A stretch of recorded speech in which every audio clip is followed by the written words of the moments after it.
Pumanaw na sa edad na 80 ang batikang writer-director at comic strip creator na si Direk Carlo J. Caparas. Kinumpirma ito sa social media post ng kanyang anak na si Peach Caparas. Sa kanyang post, nabigay pugay si Peach sa kanyang ama at nagpasalamat sa mga natatanging obra at istorya. Si Caparas po ang lumikha ng mga klasikong kwento at karakter gaya ng Panday, Bakekang, Dieta, Totoy Bato at Tasha Pantasya.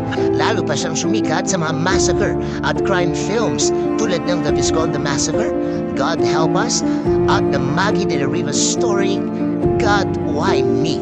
Umuusap pa ay karamay mula sa mga nakatrabaho at nakasama ni Caparas sa industriya. Ibinahagi ni Senador Ramon Pong Revilla ang ilang arawan na sila'y magkasama.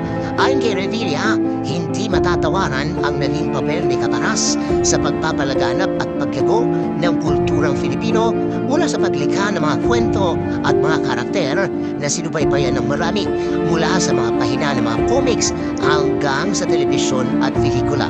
Nagpabot din si Senador Lito Lapid ng taus-pusong pakikiramay sa pamilya ng limaong direktor. Nakikiramay po ang ABS-CBN News sa pamilya at mga kasama sa industriya ni Direk Carlo J.